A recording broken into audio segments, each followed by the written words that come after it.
Let's take a look at exploring some of the variety that we can achieve with our elements of art. Okay?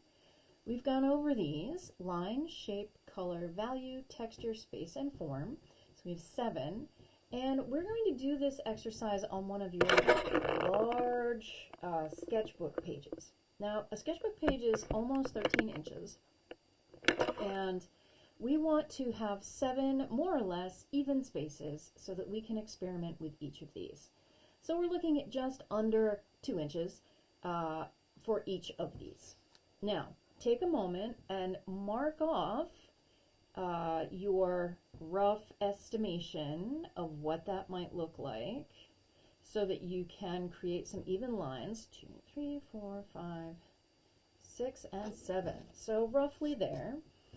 And it's always nice to use a straight edge or anything that will allow you to create a straight edge to make those dividers all the way across. Again, do what you can. We don't have to agonize over making them perfect, but do what you can to make it more or less straight, more or less neat, and as even as you can manage. Then you're going to label each of the sections, and you're going to use the things that you have in your kit, or if you don't have your kit yet, then whatever it is you have at home, to experiment. So we're going to start with line. Right, so that's our first one. Now, you can make these marks with, again, any of these, and it would be really fun to try and experiment with a broad range of them. You might want to think about, okay, we can do straight, short lines. We can do curvy lines.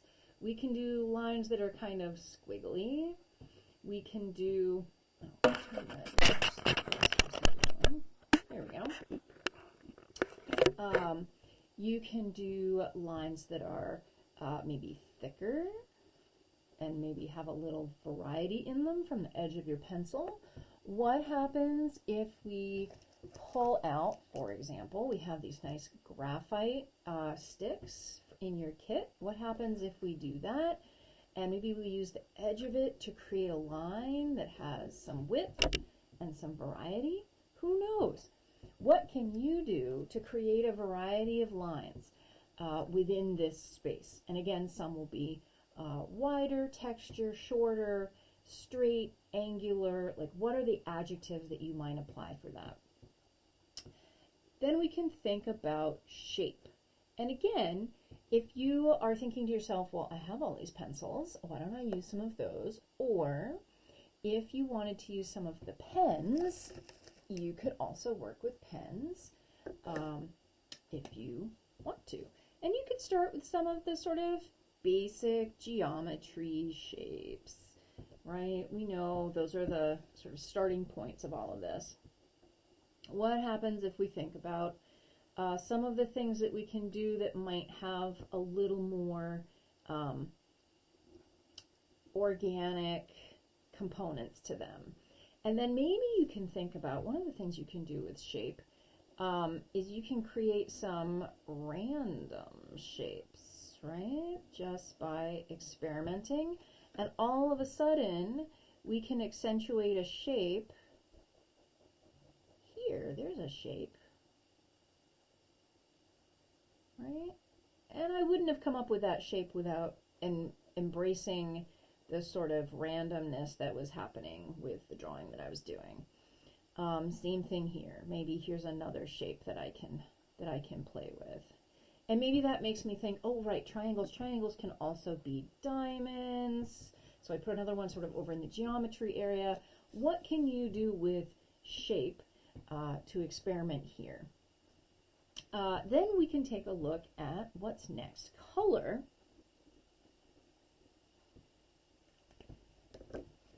And you have a couple of options with color. The color pencils are probably the easiest ones to do. And you can take a look at what are the colors that you have available to you right now. Can you think about, well, how can I arrange color? We haven't introduced color theory yet, so maybe this is just what you already know about color. Maybe I want to pull out my pencils that are in the cool tones and put them together. This is sort of a warm green, but it's still a green, so we'll put this over here, sort of in the cool-ish. Maybe you want to arrange it in a rainbow style, or maybe you want to associate the warm colors together. What else have I got in here? Some orange and some peach-ish, pinky, apricot. I love the names that you can give to all these wonderful colors. Maybe some lighter ones. And you can also think about, too, because we're going to eventually get down to value, right? What happens when you think about, well, okay, if I were going to pick one of these and then see what a value range is that I can get with that. And I'm just going to go over the darker parts a little bit more. And maybe go even a little bit lighter up towards this end. And see if I can come up with some color value range within just one pencil. And then if you want to experiment, you can also, I know we don't often think about blending color pencil colors, but you can do that. What happens if we blend here? We'll see the difference between the green that is the pencil and the sort of, what happens when we blend that a little bit with the light blue? We get two sort of different things going on. Now we have three separate colors in here. So these are all parts of things you can do to experiment with color. If you want to experiment with your pastels, you can do that as well, the little box of pastels. Just know that that's going to smudge a little bit if you play with that. Okay, then we can take a look at value. Now value is something, if we're going to experiment with more later, because we're going to do value, actual value scales. But for now, you could just take your pencil, and if you think about maybe from 1 to 5, 1 to 10, depends on how you think about that, right? So a midpoint, and maybe the 1 is the white, and the 10 is the dark, dark, dark. And again, this is just your basic HB normal pencil from school. And you have all the pencils that you can experiment with. And again, I'll direct you to do some of that later, but if you want to try now, that's fine too. So the darkest I can get, I'll go over this 2 or 3 times on my 10. And then if I were thinking about, well, then what is the midpoint for that? What would be halfway between the white and the black? Let's think about that for a second. Maybe there? Maybe. Then what would be the midpoint here? And we could go halfway between that one and the super dark. All right, so anytime you want to make a scale, instead of starting and just kind of going until you get to the darkest part with a gradient, you could do it in steps. And each time you have a gap, you can fill that in with halfway between. Now, what would halfway between here and here be? Well, let's see. That's a little more subtle. Let's see what we can get. And the interesting thing, too, is when you're shading, we'll take an opportunity to talk about this and bring this down here. Refocus. Yeah. Let's bring this way, maybe.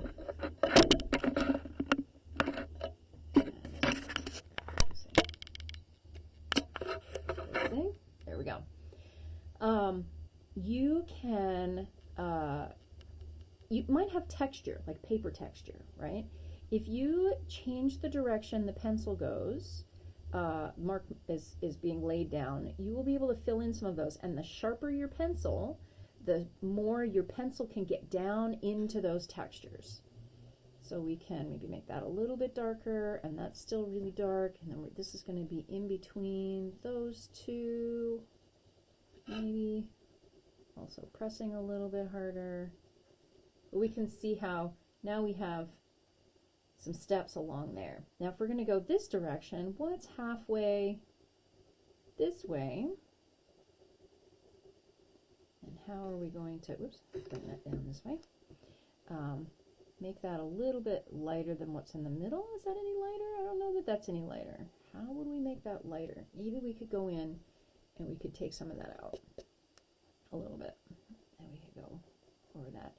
Now this is the point where we start to see that my HB pencil pretty much always wants to make a pretty dark mark. What happens if I go over, remember the lighter ones are the H's. What happens if I go over here to a 3H?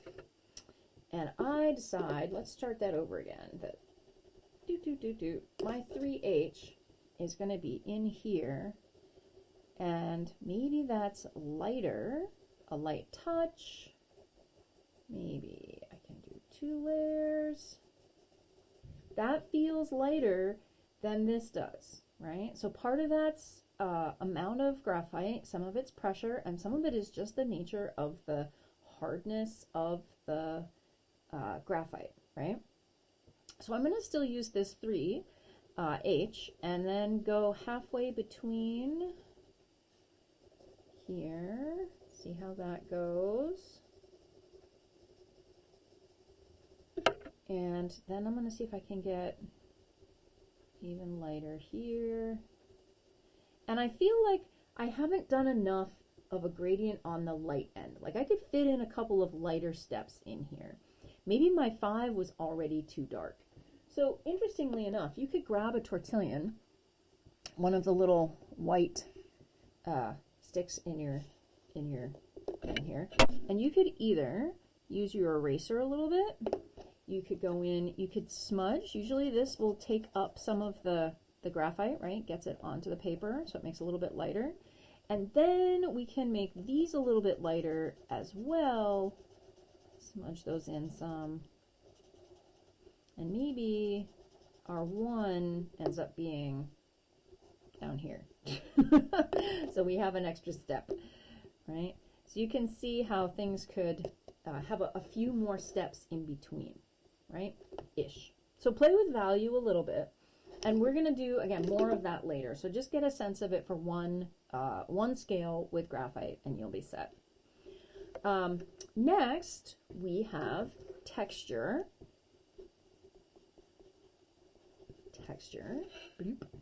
And this is where you want to try a whole bunch of different textures. What happens if we make marks just little dots? And what happens if you think about, well, what happens if it were like fluffy? If I had something from fuzzy furry thing.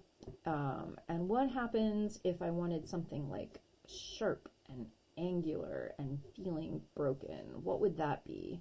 What kind of texture could I create there? So think about what kinds of textures you can make. And again, I'm just doing a couple for each of these, and you can just fill these in right across. So you want to be as creative as you can, coming up with as many different varieties as you can for each of these.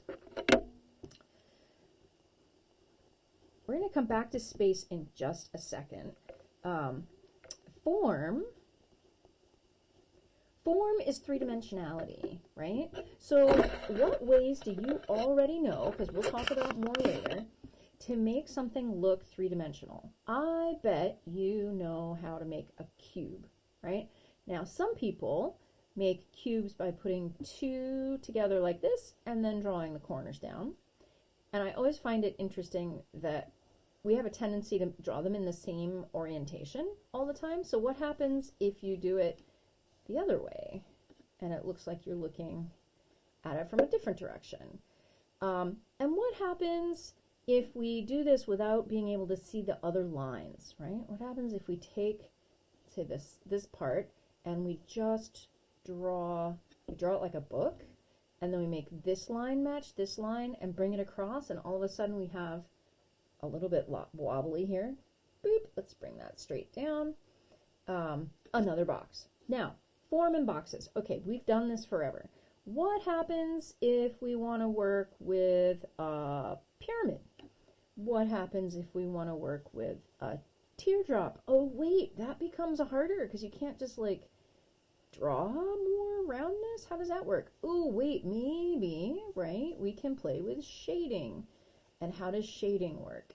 So if we're going to shade like that and leave maybe the lights coming from a particular direction, and so the highlights are over here,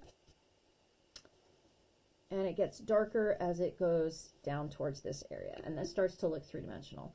Can you do that with a circle? Can you do it? What happens if you wanted to make this look 3-dimensional? Like, what does that give us?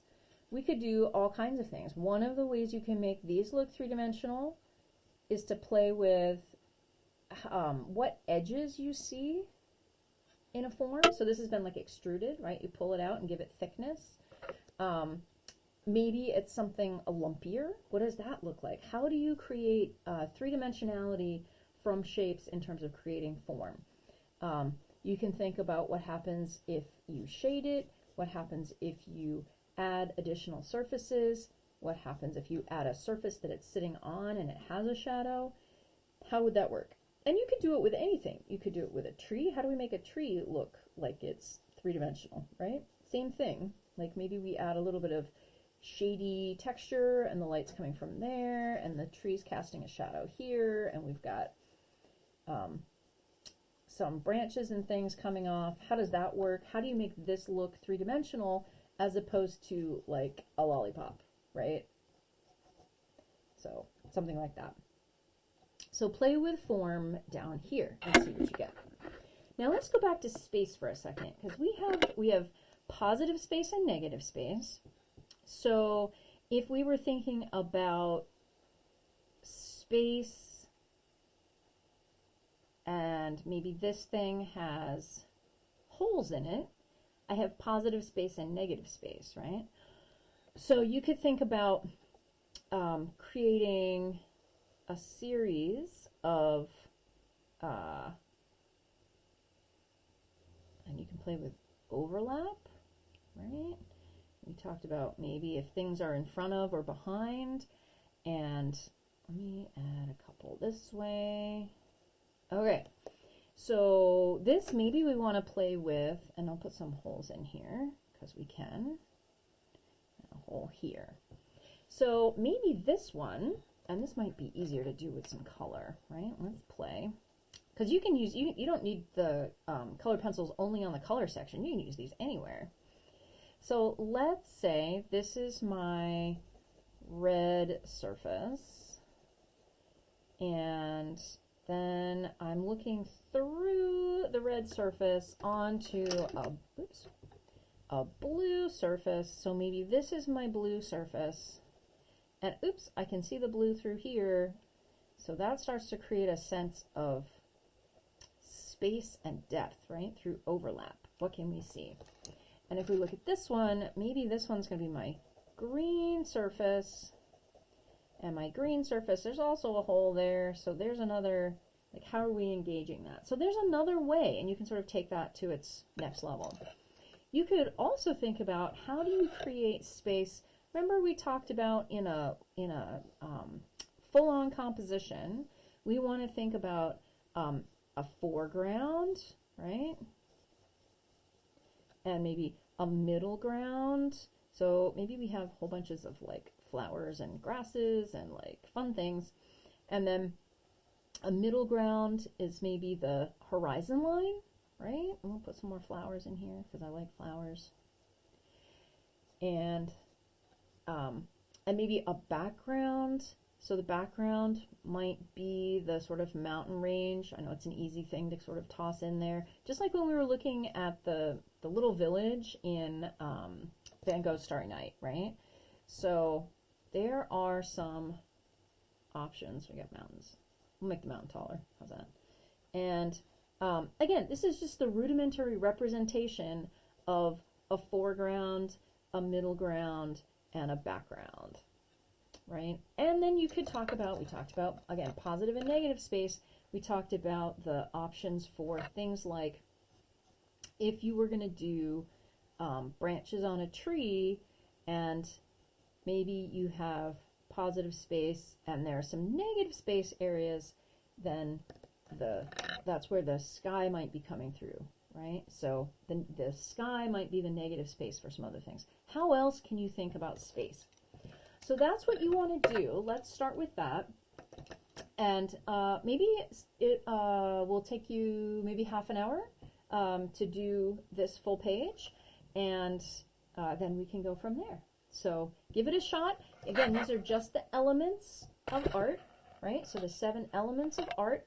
And you're exploring variety in these. So your goal is as much variety as you can get just on this one page for each of these elements of art. Good luck!